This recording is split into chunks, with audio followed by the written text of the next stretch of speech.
فيلم شباب امرأة كان العرض الأول ليه 9 يناير 1956. بطولة تحية كاريوكا، شكري سرحان، شادية، عبد الوارث عصر، وكوكبة من النجوم. قصة أمين يوسف غراب، حوار السيد بدير، سيناريو أمين يوسف غراب وصلاح أبو سيف، مدير التصوير وحيد فريد، موسيقى تصويرية فؤاد الظاهري، وإخراج صلاح أبو سيف.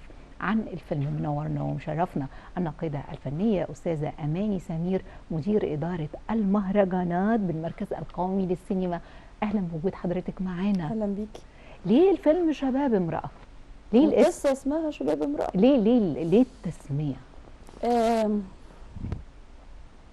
هي ست مش كبيرة، يعني هي المفروض انه تحية كاريوكا او شفاعات، يعني ما هيش كبيرة في السن، هي في الاربعينات.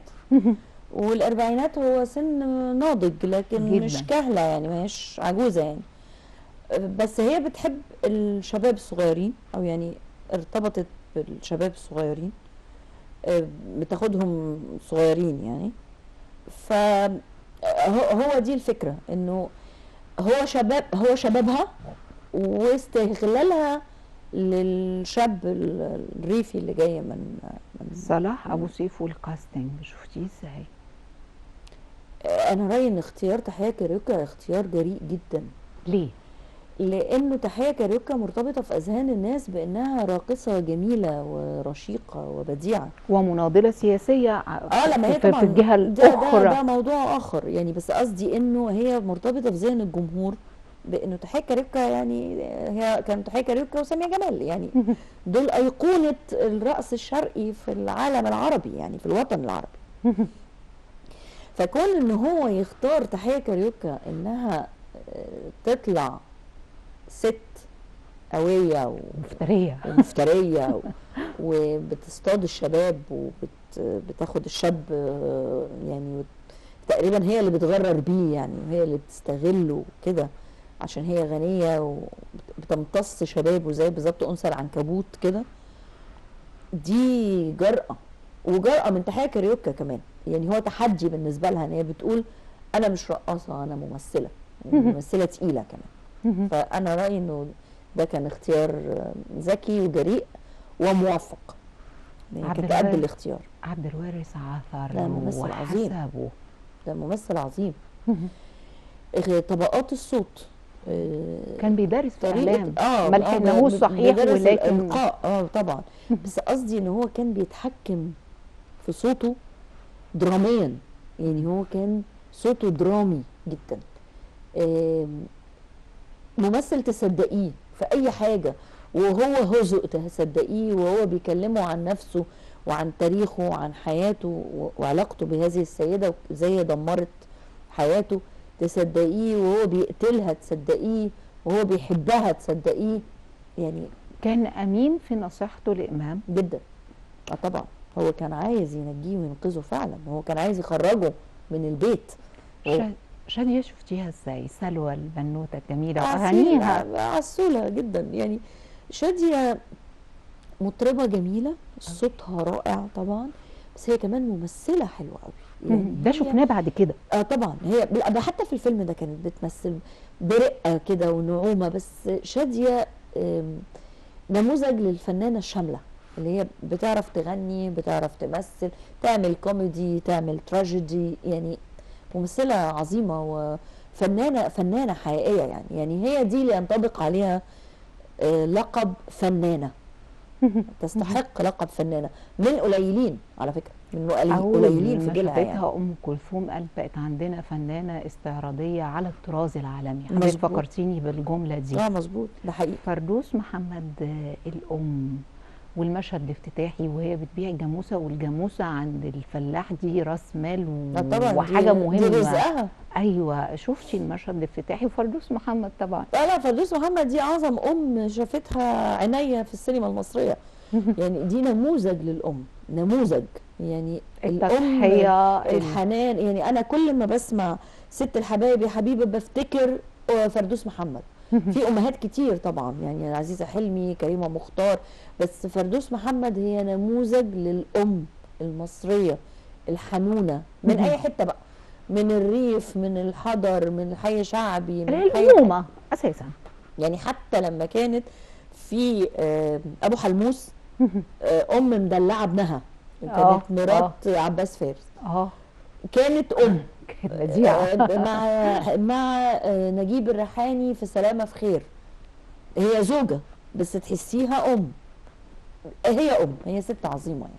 يعني المشهد مشهد تعبيري، يعني هو مشهد رمزي تعبيري بيعبر عن انه مفيش حاجة تغلى على الضنا، وهي بتبيع الجاموس عشان تبعت ابنها يتعلم في مصر عشان يكبر، عشان يبقى قيمة في المجتمع. إمام كان ضحية ولا هو راح بمزاجه؟ يعني لا، بعض هو ضحية الأقلام طبعا. قالت يا جماعة هي يعني الشر كله تحية كاريوكا، ما هو انساق ورا ده، ما وكان ده عنده طبيعي. البديل بسلوى وحياته لا، هو نظيفة. حاول يفلفص ومعرفش، واتهمته بالسرقة وجابته على ملا وشه. يعني ما هو طبيعي. يعني ده شاب في مقتبل العمر لقى ست بتعمل له كل حاجة، بتأكله أحسن أكل، بتلبسه أحسن لبس، تديله فلوس، بتصرف عليه من وسعة. ما هو لازم يعني امال هو الانحراف بيجي ازاي؟ ما هو جاي من الريف، مش فاهم أي حاجة، بيروح بيصحى الفجر يصلي في الجامع ويقرا. ويذاكر وبتاع. فما فيش لما يلاقي ست عندها في الأربعينات متفجرة الأنوثة زي تحية كاريوكا بتغويه، ما هو لازم هيتم إغواءه. يعني قصدي يقاوم ازاي؟ يعني بالعقل كده ما ينفعش. هتبقى ما عندوش نضج مثالية لو يعني. قايم، أو لو قاوم هتبقى مثالية ومش لا، موجودة هو في مش المعظم. منطقي. يعني دي حاجة مش منطقية. هو يقاوم امتى؟ لما يبقى شاب فاهم، عارف، مدردح في المدينة، وشاف كتير وصاحب ستات وعرف فساعتها ممكن نقول ان هو ما يتغرغرش بيه، ومع هذا هيتغرغر بيه برضه بس هيبقى هو اللي بيستغلها مثلا. لكن هنا هي اللي بتستغله الحقيقة، لان هو شاب غلبان يعني. فؤاد الظاهري ووجوده في العمل بالموسيقى التصويرية، وكمان شادية بالأغنية اللي غنيتها، كلميني. فؤاد الظاهري الموسيقى التصويرية بتاعته موجودة في أفلام كتير قوي، وبقت عاملة زي ما تكون تيمات كده موجودة في معظم الأفلام اللي هو بيعملها. يعني هو عنده مجموعة تيمات بيحطها في الأفلام على اختلاف الفيلم. المخرج بيوظفها لأن هي بسيطة وسلسة وما فيهاش معاني، يعني ما بتشيلش معاني. يعني مثلا مش معقده. يعني في احيانا موسيقى بتبقى شايله حاجات للفيلم، زي اندريا رايدر حاله خاصه. يعني اندريا رايدر مثلا. اندريا رايدر كان من اعظم الناس اللي عمل موسيقى تصويريه في الافلام المصريه، لانه هو دايما كل فيلم تحسي المزيكا فيه شايله من الفيلم، شايله من روح الفيلم. لكن فؤاد الظاهري كان بيعمل تيمات ممكن لطيفة. اشيلها من الفيلم واحطها في فيلم تاني موجود، وده حصل كتير. يعني فؤاد الظاهري هتلاقي مزيكته موجوده في شباب امرأة، وهتلاقي ممكن تلاقي نفس التيمه في الايدي الناعمه، وتلاقي نفس التيمه في خلي بالك من زوزو مثلا. كلهم موجوده فؤاد الظاهري، بتعرفيها على طول. يعني انا بعرف موسيقى فؤاد الظاهري من غير ما اقرا التترات انه ده فؤاد الظاهري، لانه تيماته معروفه سلسه وبسيطه وسهل تركبيها وتمشي، يعني تعمل شغل يعني. وحيد فريد، الحاج وحيد فريد مع المخرج صلاح ابو سيف. لا، مختلف عن هنري بركات. في ايه المخرج ليه دور كبير جدا في زوايا التصوير، في حركه الكاميرا، في اختيار الكادرات. مش مدير التصوير مش لوحده. وحيد فريد في الفيلم ده يعني يفتقد الرقة اللي موجودة في شغله مع هنري بركات. هنا هو مباشر جدا، دايركت جدا.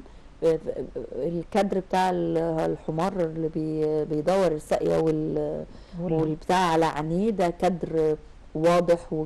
يعني هو صلاح ابو سيف بيحب الفكرة دي، يعني فكرة البغل في القاهرة 30، فكرة الوعل القرنين اللي فوق حمدي أحمد. هو عنده حاجات كده بيحطها بشكل مباشر، أنا عايزة أقول كذا. بالصوره. فوحيد فريد عمل له الكادرات دي. طبعا في نعومه في حركه الكاميرا، ده لانه هو طريقته كده يعني. هو وحيد فريد ناعم، حركه الكاميرا بتاعته سلسه، لكن على مستوى الكادرات لا، مفتقده يعني فيها المباشره، فيها الاكيرسي قوي، اللي هي الدقه قوي الشديده، اللي هي الحرفيه كمان. يعني احنا نقدر نقول انه الكادرات كانت حرفيه جدا، لانه المخرج عايز كده. هو مدير التصوير بيبقى بالاتفاق مع المخرج، هو عايز ده فبيعمل ده. الفيلم ده كان صدمه للمجتمع، وجود مثل هذه النماذج من السيدات الصيادة للرجال. عكس فكري في سؤال، هنخرج نشوف جزء من فيلم شباب امرأة ونرجع نكمل حوارنا.